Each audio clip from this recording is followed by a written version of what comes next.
pengalaman meditasi lu yang paling dalam apa? Kayak gue meluk Tuhan.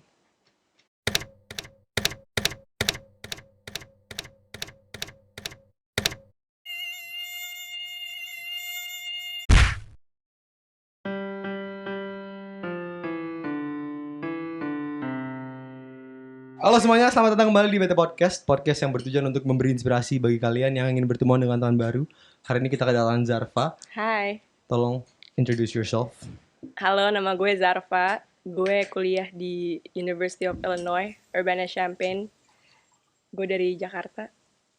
Oke, umur lu, hobi lu? Umur gue 21. 21. Hobi lu? Terus hobi gue jalan-jalan, gue hobi olahraga. Traveling? Iya dong. Oke. Sama baca-baca lah. Oke. Mungkin sebelum kita mulai, lu tolong dong tell me a personal thing about yourself. Jadi suatu hal yang bersifat pribadi sebagai simbol pertemanan kita yang baru. Karena kalau teman kan biasanya suka curhat. Nah, jadi lu harus memberi satu hal yang bersifat pribadi. Gitu. Sifat pribadi tuh dalam konteks apa? Hal yang gue belum tahu tentang diri lu. Banyak ya ternyata. Ya, satu aja, milih satu. Gue, apa nih? Bentar deh. Gue baru mengalami yang namanya burnout. Burnout, karena? College burnout. Karena gue mau lulus, terus gue belum tahu gue mau ngapain. Itu burnout atau crisis? Identity crisis? Prosesnya burnout. Okay. Terus abis itu disebabkan oleh. Oke, jadi langsung aja. Tell me the most interesting story you have in mind right now. Right now? Yeah. Okay, so I think like a few months ago, I rethink and change the way I think about a certain thing. That is bahwa gue tuh sebelumnya adalah orang yang selalu mikirin masa depan. Kayak wanita masa depan gitu. Tapi ternyata gue merasa kayak itu gak cocok banget dengan siklus kehidupan kita sebenarnya. Or at least gue mungkin terlalu banyak, kayak misalnya 24 jam nih. Mungkin gue bisa kayak 23 jam kepikiran terus gitu loh. Tentang masa depan? Maksudnya bukan gak 23 jam lah, let's say 10 jam gitu kan. Yeah.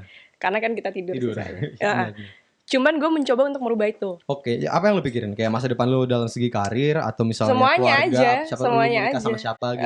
Semuanya aja deh, gimana nih hidup gue gitu. Kayaknya padahal hari ini gue masih hidup gitu loh. Ibaratnya gue lupa tentang hari ini. Oke, terus contohnya apa yang paling parah yang gak pernah lu kayak berhenti pikirin? Mungkin karena kemarin ya, karena gue kayak udah on the way mau lulus kuliah. Terus kayak gue gak tahu ya, orang-orang mungkin ngerasain ini juga. When you're trying to like shift from one phase of your life to another. Setelah lulus kuliah? Iya, gue selalu, padahal gue belum lulus nih, tapi gue udah mikirin terus, ngerti gak sih? Sedangkan gue akhirnya gue gak nikmatin akhir-akhir gue sama teman-teman gue, or like whatever experience I had gitu loh. But what are you thinking about? That's what I wanna know. Maksudnya like, apa yang, kan lu mikir nih? Karena gue selalu kayak, gimana ya gue misalnya, let's say 2 bulan lagi, atau 3 bulan lagi, atau even tahun depan, atau 3 tahun lagi gitu loh. Kayak, cause like I tend to set goals for my life, because like by doing that, gue jadi merasa secure. Iya. Ngerti gak sih? Kayak, lo gak ada uncertainties nih dalam hidup lo. Iya. Sedangkan pas COVID, everything became uncertain kan. Terus that didn't work out anymore. Ya, dari pengalaman gue, setiap kali kita membuat satu plan yang jangka panjang, it almost never happens. Iya. So like, what's the point of worrying it, you know? Kayak misalnya, gue dulu mau jadi pemain bola. Iya. Gue saking stresnya, gue sampai mikirin kayak, gue nggak akan, kalau gue jadi pemain bola, gue nggak akan pernah ketemu anak gue. Terus kayak anak gue namanya siapa? Padahal gue nggak punya anak. Jadi it's completely useless. Like I don't know why. But then what's the one thing yang membuat lu kayak berhenti kayak, okay, gue harus stop mikirin. Apa triggernya apa? What's the point? Jadi waktu November deh kalau nggak salah. Pokoknya gue kan mulai apply kerja. Jadi ternyata tuh di US, gue juga baru tahu ya. Gue nggak tahu kenapa gue baru tahu. Pokoknya teman-teman gue tuh ternyata udah kayak apply kerja gitu tuh dari setahun sebelum. Kayak setahun sebelum, 8 bulan sebelum gitu loh. Jadi gue baru tahu selama nih gue nggak ada tuh kayak kepikiran itu. Tiba-tiba pas ending mungkin 4 bulan, on the way 3 bulan, gue baru kayak bentar deh.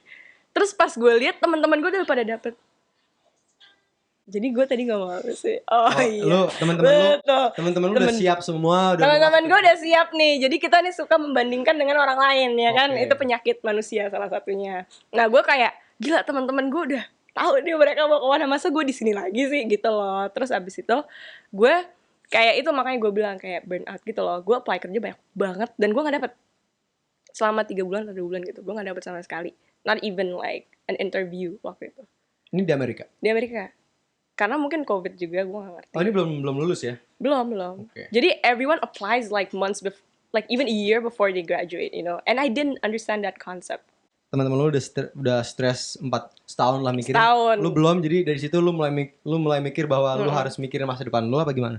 Sebenarnya gue selalu mikirin masa depan, tapi kayak jauh banget. Kayak gue mikirin, gue nanti ketua gini loh. Sedangkan kalau cita-cita tuh biasanya gue gak punya. Kayak, bukan cita-cita gak punya kayak di dalam hidup kayak karir gitu loh. Gue gak punya kayak orang-orang tuh ada cita-cita kayak, gue pengen jadi ini, gue pengen jadi itu. Gue tuh gak. Gitu. Jadi emang gak ada. Terus, gitu. Gimana, kan ini lu udah kepikiran comparing yourself and everything, right? Terus gue gak dapet terus. Gak dapet terus. Berarti lu nyari solusi dong? Enggak, gue malah menambah masalah sebenarnya. Yang awalnya gue kira solusi. Oke. Jadi Thanksgiving kan online kan. Terus kayak di kampus gue tuh sempat lockdown. Akhirnya gue balik ke Indonesia kan.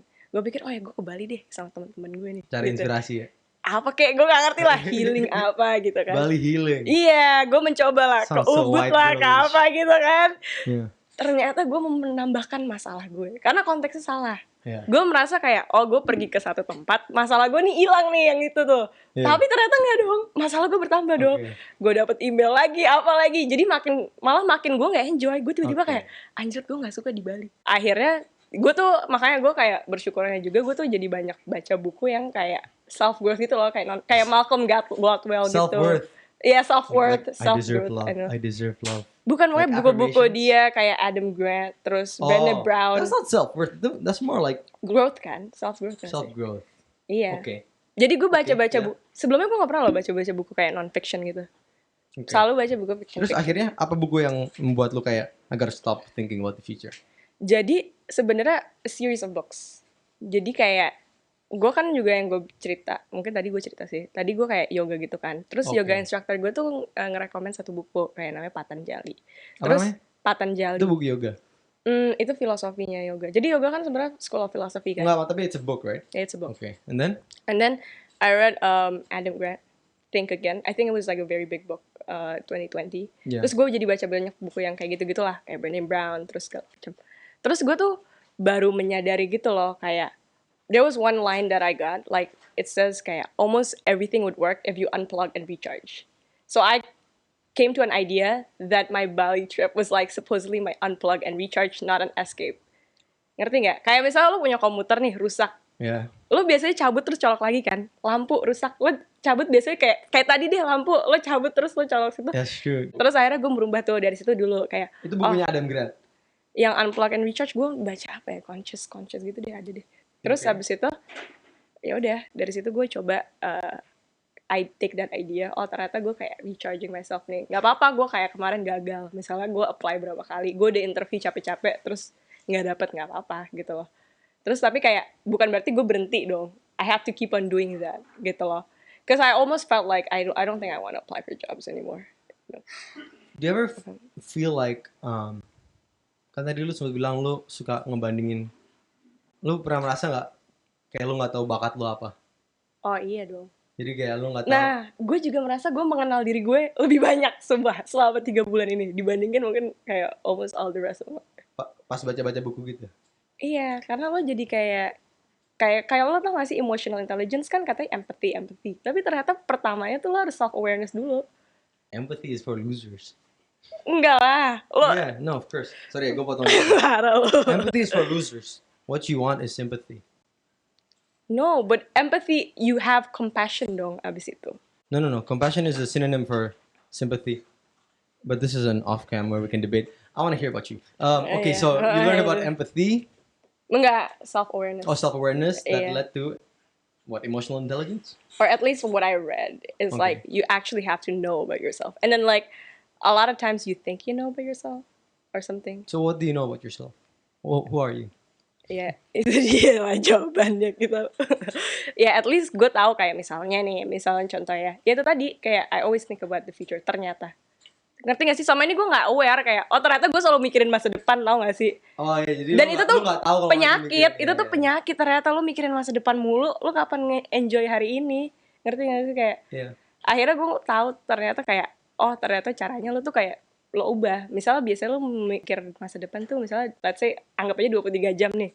lo balikin, lo mikirin hari ini tuh ya 23 jam, mikirin masa depannya cukup 10 menit atau 20 menit dari hari lo gitu lo loh. harus bisa stop ya. Jadi gue reverse itu gitu. Iya, karena kadang-kadang kita mikirnya tuh otomatis. Iya. Bukan kita, gue mau mikirin masa depan, gue mau planning. Iya. We don't, it just happens to us, like we just can't stop it. Iya. That's the danger, I think. Atau kayak takut aja kayak, gila kalau gue nggak ini gimana ya, gitu loh. Or at least kayak misalnya lo disappoint your family atau apa kan itu biasa juga. Tapi berarti sekarang menurut lo udah what's the word? Present. You're present? Oh, I try to. I think it's a practice. What tips do you have for that? To be present in the moment. Yeah. You have to be able like to control your mind in a way. How do you master your mind? Well, there are a lot of ways, I think. Different people do it differently. Oke, tapi kayak lu sendiri gimana? Kalau gue tuh kayak gue coba fokus ke apa yang gue lakuin hari ini. Kadang-kadang lo pernah gak sih kayak kalau di mobil diem sendiri atau apa, kayak kadang-kadang pikiran lo tuh ini loh, kayak kemana-mana gitu atau apa.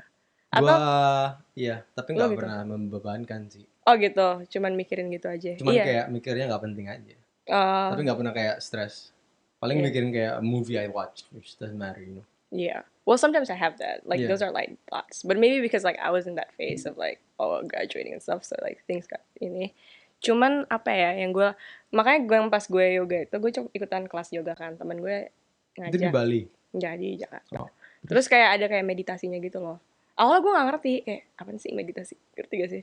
Terus kayak gue kira kayak meditasi kayak jenis sembahyang juga gak sih? Gue kira kayak gitu. Lo mikir kayak it's a religious thing. Iya, kayak sebenarnya kayak misal orang Islam gitu ya sholat gitu, gue anggapnya itu kayak meditasi juga seharusnya ya. Tapi yang lo temukan adalah kadang-kadang orang kalau sholat kan mikirnya kemana-mana ya kan, atau gimana lah, gue nggak tahu lah. Kadang-kadang lihat kanan kiri ya kan, gitulah. Sendal gue mau dicolong lah. Iya, sendal gue mau dicolong. Bentar deh, ini orang kakinya bau banget depan sujud depan gue kan, kayak gitu loh. Makanya orang kalau dia jago sholat mungkin jago meditasi kali, gue ngerti. Cuman kalau meditasi kan gue lebih kayak meditasi buat lo tuh apa? Karena gue agak kontroversial ya, karena gue belajar kosongin pikiran gitu. Bukan kosongin pikiran sih, kayak focus on almost nothing. Mati dong. Enggak dong, itu kan gak nafas. Fokus nafas dulu lah. Oke. Gitu, kayak gitu sih. Terus kayak 10 menit gitu. Gue gak tahu ya berapa menit, to be honest. Enggak, pas lu meditasi? Gue gak tahu sumpah. Karena kayak gue di kelas gitu kadang-kadang udah lama aja, kayak berapa lagunya atau. Gue pernah dengar cerita temen kita. Dia pernah meditasi. How long was it, Marsha? Like 2 hours, right? Dia pernah meditasi 2 jam. But here's a twist.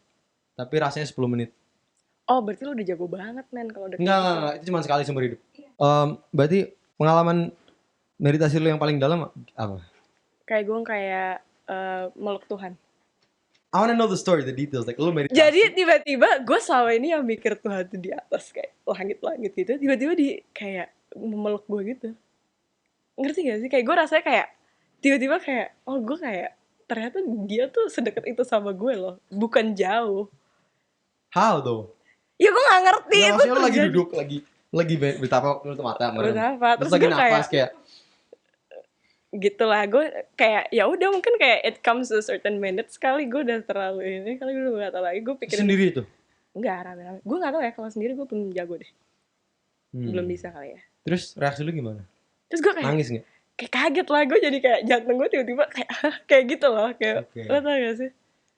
That's very interesting. Jadi itu sih mungkin momen paling ini ya, yang itu. Tapi setelah gue berapa kali sih, kayak pertama kali gue nggak mungkin kayak masih nggak? Nggak. Kenapa berhenti? Apa? Meditasi. Oh, you hugged God, like why'd you stop? No, maksudnya kayak masih gue, tapi di kelas gue itu doang sih paling, atau nggak di rumah gue nggak bisa sih, nggak tahu kenapa. Mungkin gue pernah nyoba sekali mau tidur kayak yang guided gitu biar bisa tidur, tapi enggak.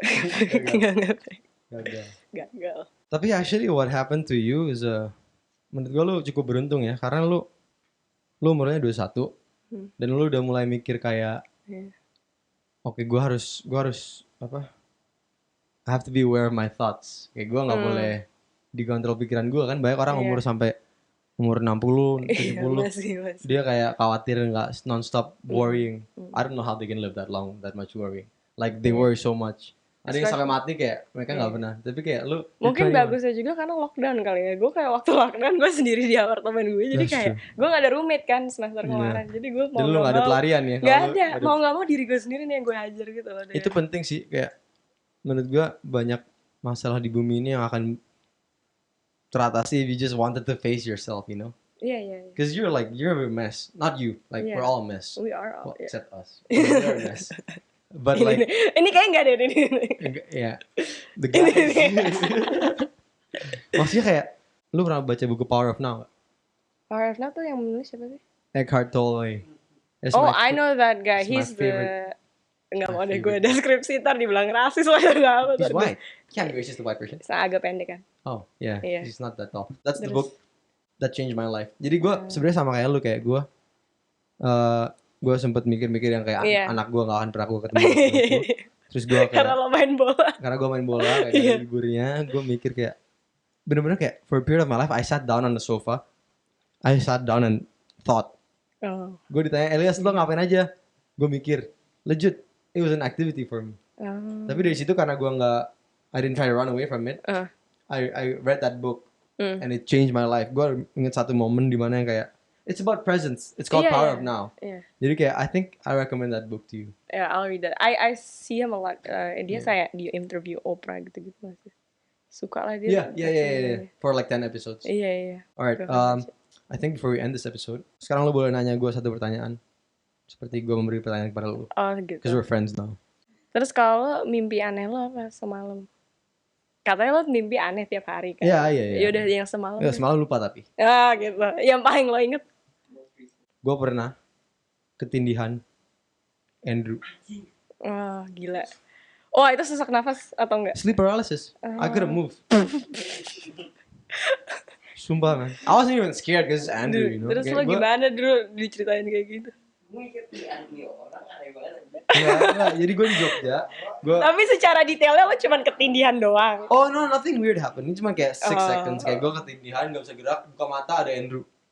Like on top of him smiling. It's not weird. Bro, itu. Thank you for coming. We're not friends. It's not weird. Fist pump. Alright guys, see you on the next episode. Bye-bye. Bye.